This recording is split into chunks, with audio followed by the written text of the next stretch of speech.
On parle ce soir d'Israël, la tension est montée d'un cran, réunion ce soir du Conseil de sécurité à l'ONU, on va en parler. Rappelons que ces tensions démarrent du meurtre de 3 Israéliens et puis en représailles, des Juifs radicaux ont torturé et brûlé vif un jeune Palestinien. Des tensions qui sont en passe peut-être, on va en parler ce soir, de se transformer en guerre sanglante entre Israël et le mouvement islamiste palestinien, le Hamas, dont les roquettes, faut-il le signaler, ont réussi à toucher la ville d'Haïfa. Bilan provisoire ce soir, 80 morts, parmi eux des femmes et des enfants. Plus de 750 raids aériens de l'armée israélienne pour une offensive baptisée Barrière de protection. Le président de la République, François Hollande, affiche, je cite, la solidarité de la France face aux tirs de roquettes en provenance de Gaza. Que peut-il se passer maintenant? On va en parler évidemment avec nos 4 invités.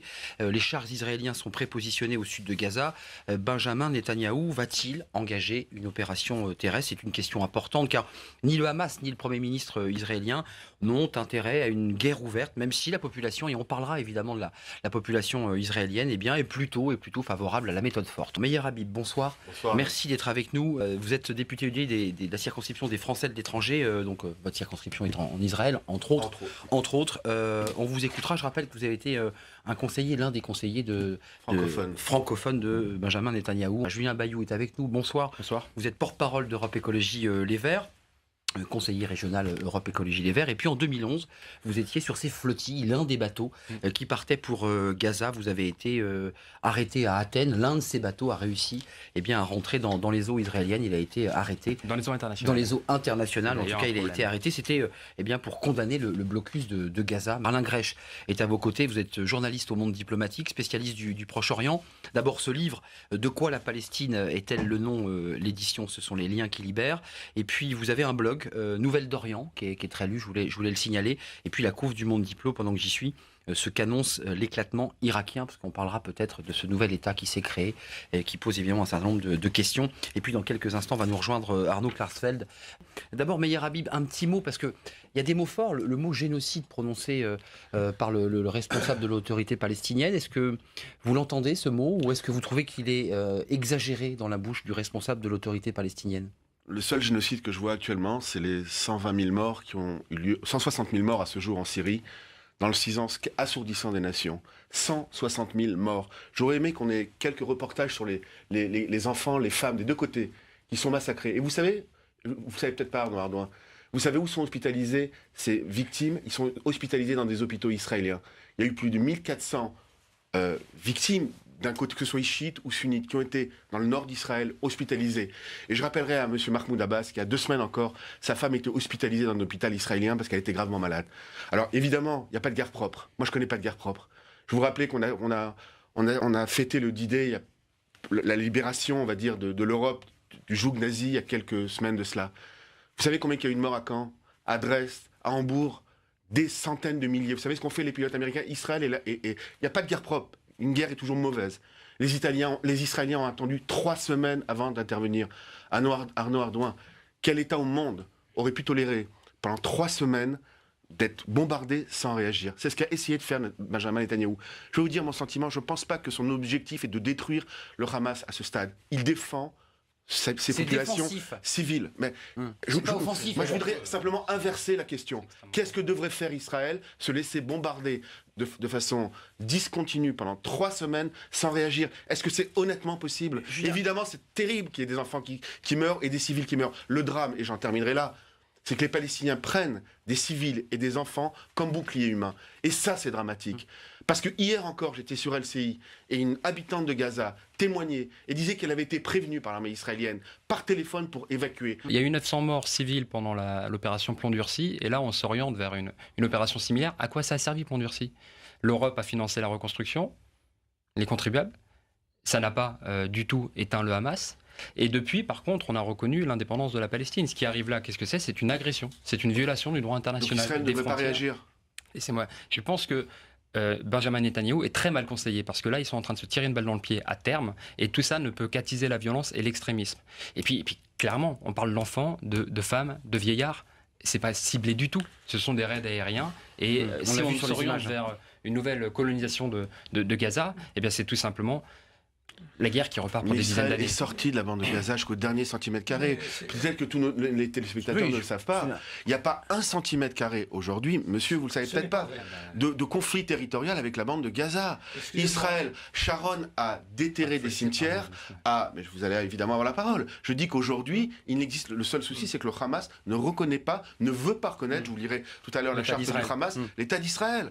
Et par exemple, si on prend le compte des enfants, un enfant meurt tous les 3 jours, palestinien, sous la responsabilité de Tsahal, de l'armée israélienne.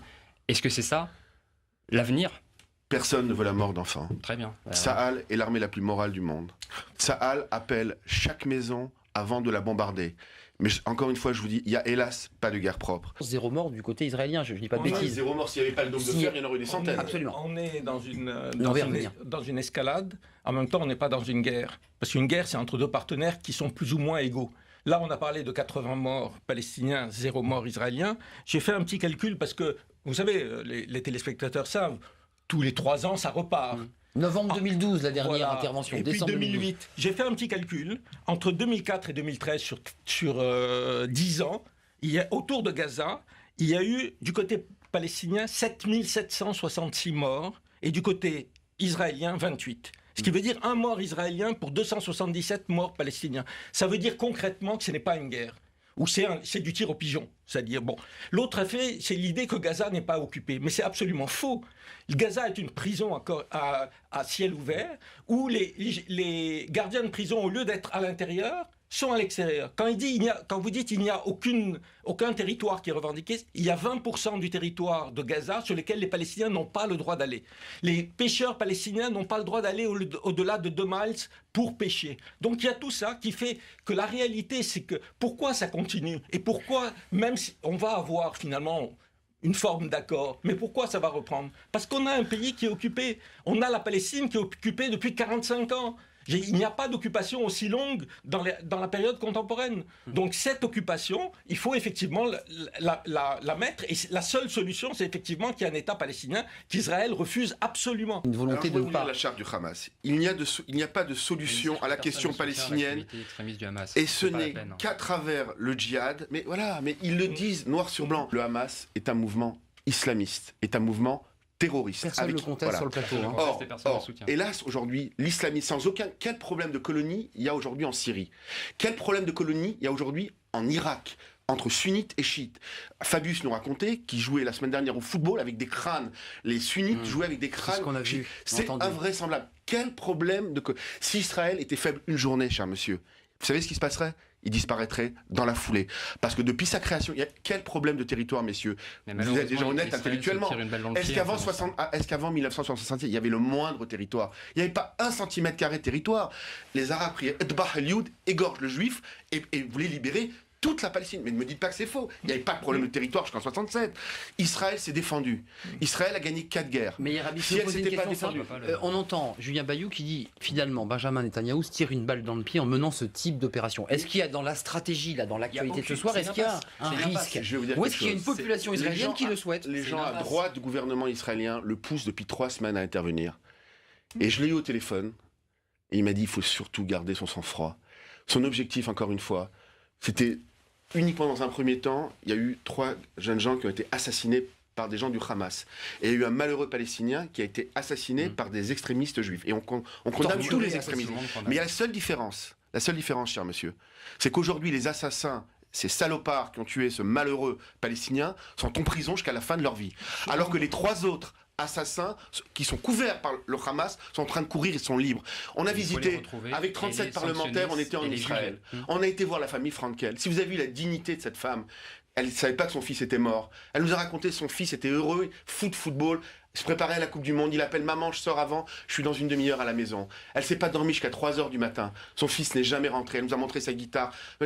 Comme n'importe quel des deux côtés, une mère qui perd son fils, c'est la plus grande tragédie, d'où qu'elle vienne et d'où qu'elle soit. Et croyez-moi, l'objectif des Israéliens est d'arriver à la paix et de faire des concessions. Aujourd'hui, il y a un accord de la communauté internationale. La Cisjordanie, Gaza et Jérusalem-Est sont des territoires occupés et Israël doit revenir sur les lignes de 67.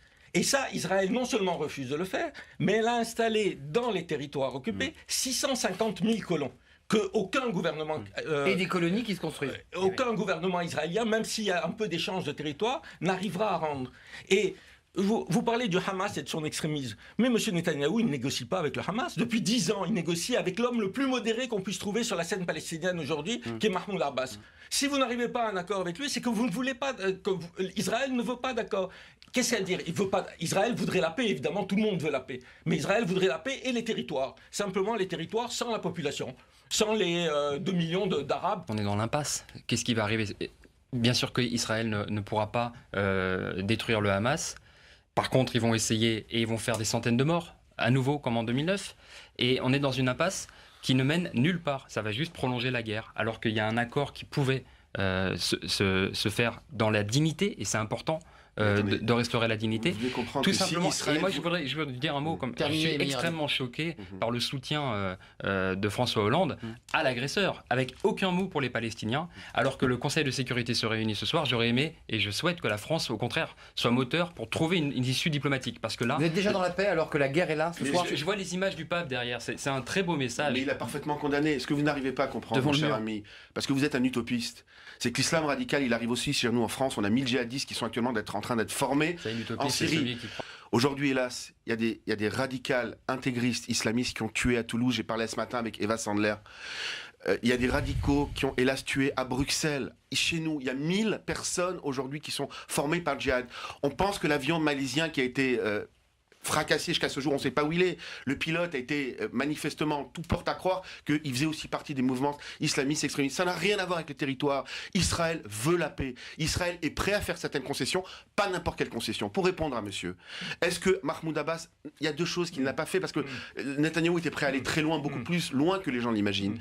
Il a demandé une seule chose, que les Palestiniens reconnaissent le droit à un État juif d'exister. Ils ne pourront jamais le dire. Et la deuxième chose, c'est qu'il n'y ait pas 3 États palestiniens. Le premier qui existe, qui est en Jordanie, parce que 75% de la population est palestinienne. Le second, qui va exister un jour ou l'autre, qui sera dans une partie des territoires. Et le troisième, parce qu'il veut le droit du retour. Alors les téléspectateurs doivent comprendre, Arnaud Arnaud, qu'est-ce que c'est que le droit du retour? C'est pas mettre les 2-3 millions de Palestiniens dans le futur État palestinien. C'est 2-3 millions de Palestiniens à l'intérieur d'Israël, où il existe déjà 2 millions d'Arabes. Ça, c'est la fin d'Israël. Aucun État... Mais c'est comme ça, Israël, aujourd'hui. Est-ce que oui ou non, c'est retiré du Liban? Est-ce que oui ou non, Israël s'est retiré de la bande de Gaza jusqu'au dernier centimètre carré? Est-ce que oui ou non, Israël s'est retiré du Sinaï? Est-ce que oui ou non, Israël... Ehud Barak, et j'en terminerai. Ehud Barak et Ehud Olmert et Rabin étaient prêts à aller jusqu'au bout. Vous savez ce que leur a dit Arafat? Et après Mahmoud Abbas, il leur a dit niet. Il leur a dit non. C'est la réalité des choses. Vous avez du mal à le contester, mais c'est la réalité. Quel est l'état d'esprit de la population que vous avez rencontrée, avec qui vous avez parlé? Comment ça se passe sur place, vous qui arrivez d'Israël? C'est une situation un peu paradoxale, puisque d'un côté, il y a quelques dizaines de morts, et de l'autre, il n'y a pas de morts.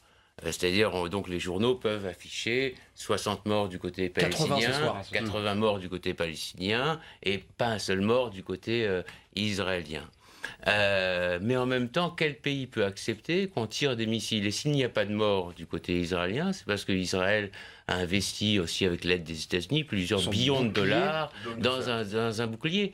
Et Israël essaye aussi d'éviter les morts palestiniens qui sont des morts innocentes en appelant les habitants des immeubles, en ayant trouvé des nouvelles techniques. Ils sont sans cesse en train de chercher de nouvelles techniques, en envoyant des petites fusées sur l'immeuble qui va être détruit pour prévenir. Donc l'intérêt d'Israël est qu'il y ait le moins de victimes innocentes possible. L'intérêt du Hamas est d'avoir...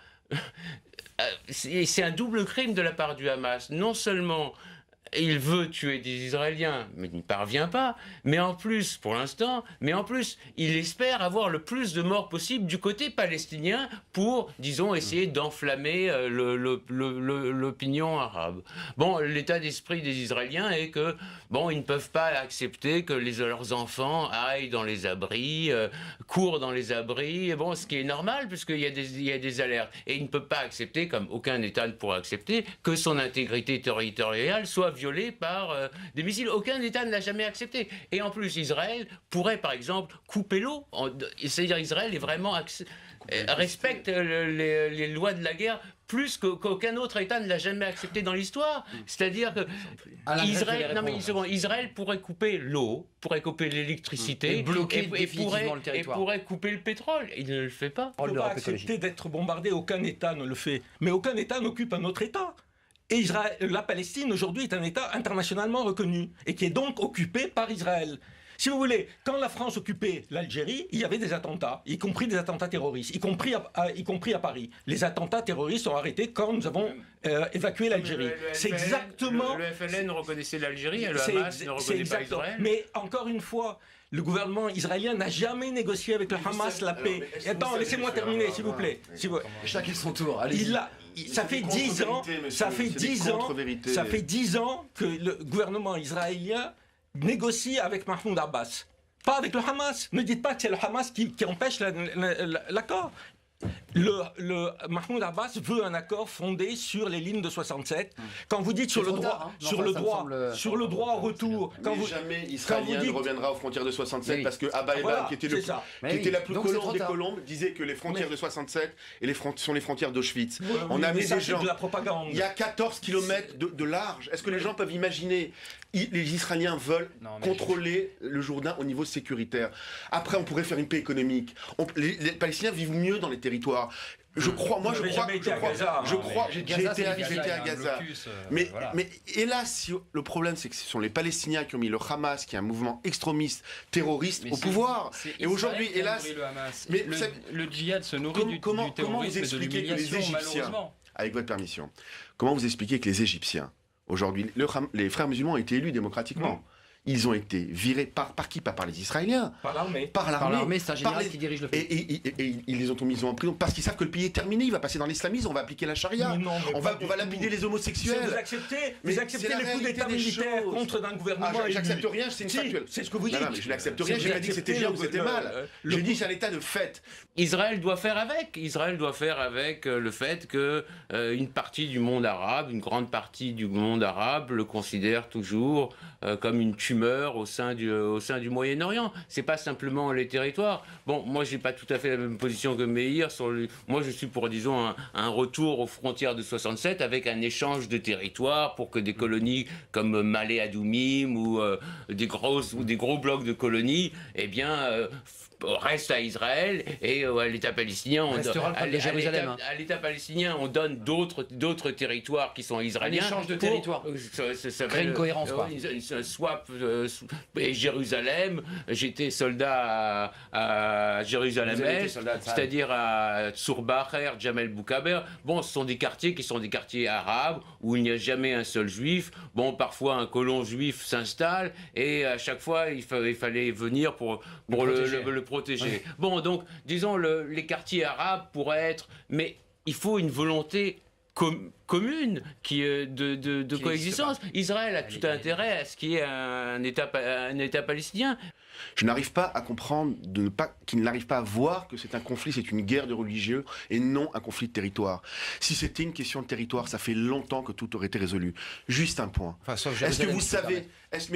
alors justement... Même la question de Jérusalem qui en 2003 alors par exemple, le mot Israël, y compris chez les plus modérés des Palestiniens, dans tous les manuels palestiniens, n'apparaît nulle part, jamais.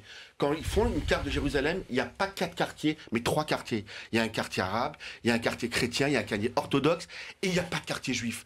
Le mot juif, Jérusalem est la capitale du peuple juif depuis 3000 ans. Les juifs, alors que Paris... Lutèce, l'ancêtre de Paris, était encore un terrain vague. Jérusalem était la capitale du peuple juif depuis 3000 ans. Le berceau du christianisme où Jésus était né, qui était juif, c'est à Jérusalem. Pendant 2000 ans, les juifs ont pleuré tous les jours pour revenir à Jérusalem. On ne peut pas nier l'histoire. On ne peut pas demander à un peuple qui a prié pendant 3000 ans pour retourner à Jérusalem de dire Jérusalem n'est pas à vous. Ils étaient là bien avant les Palestiniens. Le premier recensement à Jérusalem, il y avait déjà à l'intérieur des murailles à l'époque avec ça. Déjà la majorité était juive.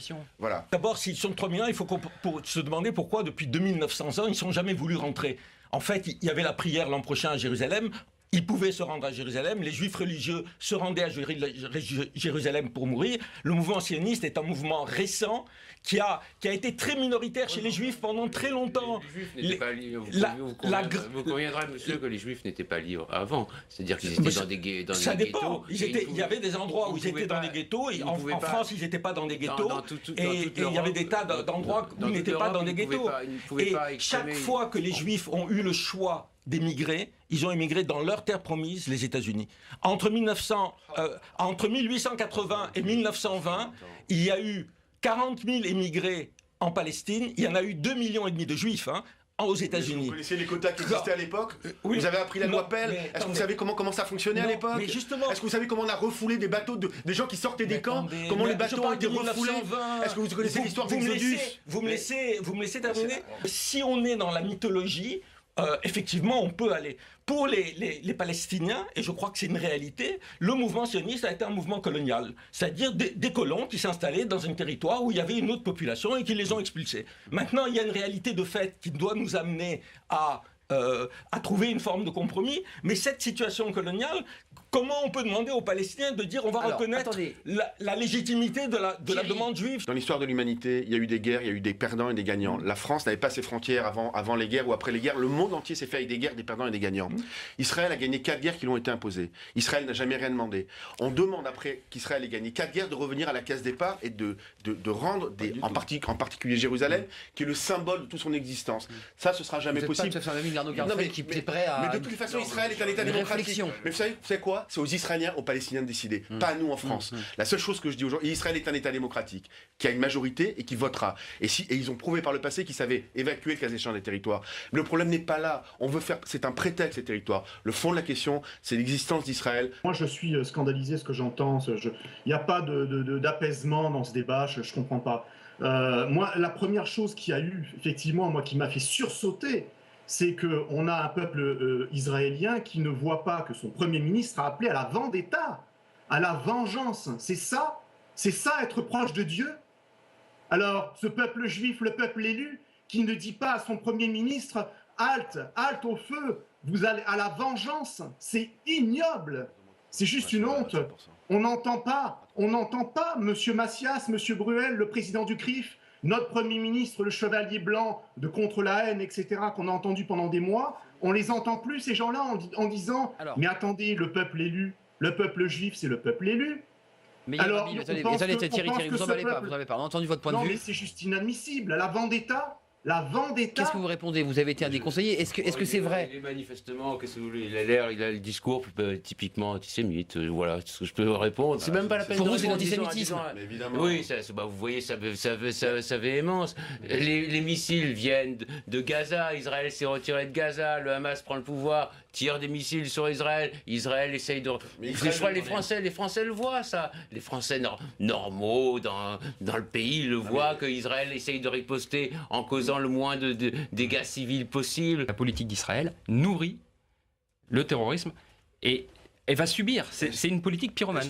Et c'est incroyable. Je crois que la communauté internationale en prend conscience. Et malheureusement, Israël et Netanyahou est complètement aveuglé. Les Israéliens sont les premiers à vouloir la désescalade. Et mieux, Netanyahou a attendu 3 semaines, alors qu'il était poussé par la droite de son gouvernement à intervenir avant d'intervenir. Mais il y a un moment donné où vous êtes obligé de dire stop. Vous devez comprendre que ce sont le Hamas qui a envoyé ces terroristes qui courent toujours tuer ces 3 jeunes gens. Le Shimon Peres, qui est une colombe parmi les colombes, disait après l'évacuation de la bande de Gaza, qui a eu des grosses répercussions en Israël. Il a dit l'objectif, c'est de faire des camps de vacances sur ces territoires évacués pour essayer de faire un rapprochement entre Palestiniens et Israéliens. Aujourd'hui, au lieu de camps de vacances, on a des rampes de lancement de bombes pour bombarder Israël. Il existe un seul État minuscule, un État juif qui a 20 000 km², c'est 2 départements français. Je dis simplement, regardez ce qui se passe en Syrie, mais vous le regardez comme moi. Il y a 160 000 morts. Où est le monde ? Où est l'intervention internationale? Le plus courageux, ça a été justement François Hollande. Et je fais partie de l'opposition, et je tiens à le dire aujourd'hui. La France a été courageuse. Et c'est Obama qui a bloqué. Il y a des enfants qui sont gazés. On parle de gaz, justement. Regardez l'histoire. En 1917, Les Allemands ont utilisé le gaz moutarde contre les troupes françaises et anglaises. Qu'est-ce qu'ont fait les troupes françaises et anglaises après? Qu'est-ce qu'elles ont fait? Elles ont utilisé le gaz moutarde contre les troupes allemandes. C'est-à-dire qu'en général, quand une arme est utilisée, quand les Allemands, les nazis, ont bombardé Londres, qu'est-ce qui s'est passé? Ma mère était sous les bombardements à Berlin en tant qu'Allemande. Hein. Ils ont bombardé Dresde, combien de dizaines de milliers de morts. Bon, et ça, c'est des États c'était les alliés, les démocraties. Israël ne répond pas à la barbarie par la barbarie. Mais Israël répond à la barbarie en essayant de minimiser les dégâts. De faire le moins de casse possible. En essayant de faire le moins. Les 80 morts. Mais vous êtes quand même conscient, Arnaud Arnoin, que si jamais Israël voulait raser Gaza, ça durait 48 heures. Je pense que vous en êtes conscient. Mais Israël ne veut pas raser Gaza. Elle ne peut pas. Parce que c'est une armée morale. Parce que c'est une armée de civils. Parce que c'est une armée de pères de famille qui défendent leurs enfants. Vous allez dire un mot sur l'islamisme radical. Parce qu'il y a aujourd'hui effectivement une poussée de l'islamisme radical en Syrie et en Irak. Et en Irak. Mais je rappelle quand même que en 2003, quand les États-Unis interviennent en Irak, intervention que vous approuvez, M. Klarsfeld, il n'y a pas Al-Qaïda. 10 ans après, Al-Qaïda est devenu une force majeure. Pourquoi? Et créer un État d'ailleurs. Parce que l'intervention américaine l'a créé et l'a empêché. Il n'y a aucune démocratie en Irak, les élections sont truquées, etc. Non, mais c'est pas. Quel rapport avec l'Irak? Non, mais il n'y avait pas Al-Qaïda, vous me dites. Non, il n'y avait pas Al-Qaïda en Irak. Il n'y avait pas Al-Qaïda en Irak. C'est les Américains qui ont fabriqué finalement David Petraeus, qui était le commandant en chef des troupes américaines en Afghanistan et en Irak, a dit une chose devant le Sénat américain. Il a dit le conflit israélo-palestinien et sa non-résolution nous crée chez nous des centaines de morts parce qu'il y a des milliers de volontaires qui viennent nous combattre en Irak, en Syrie, enfin en Irak et en Afghanistan parce que ils sont indignés par ce qui se passe en Palestine. Voilà. Et ça, c'est une réalité. Ces 60 dernières années, 99,99% des musulmans tués au Moyen-Orient ont été tués par d'autres musulmans. Voilà. Et je voudrais parler des chrétiens. Un mot. Et John Kerry, parce que personne.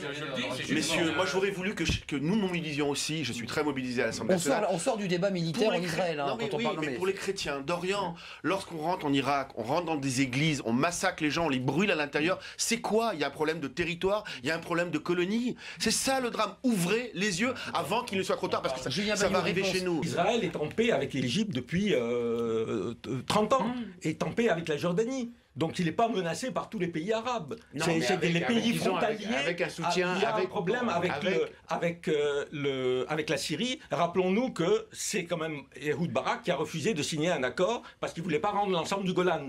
Je veux dire, ça aussi, c'est une réalité. Il aurait pu le signer en 2000. Vous imaginez un seul instant aujourd'hui que le Golan soit entre les mains syriennes? Oui, tout à fait. Vous savez ce qui serait aujourd'hui? C'est qu'Israël, il y a eu 160 000 morts en Syrie entre eux. Vous savez ce qui arriverait si jamais Israël perdait une guerre? Elle disparaîtrait. Mais écoutez, c'est pas possible. L'échec d'avoir un État palestinien, l'échec des accords d'Oslo a nourri ça. Alors, je veux dire, il faut quand même rappeler, quand les accords d'Oslo sont signés entre l'autorité palestinienne et Rabin, avant qu'il soit assassiné, je le rappelle, par un extrémiste juif, il y a en Cisjordanie 100 000 colons.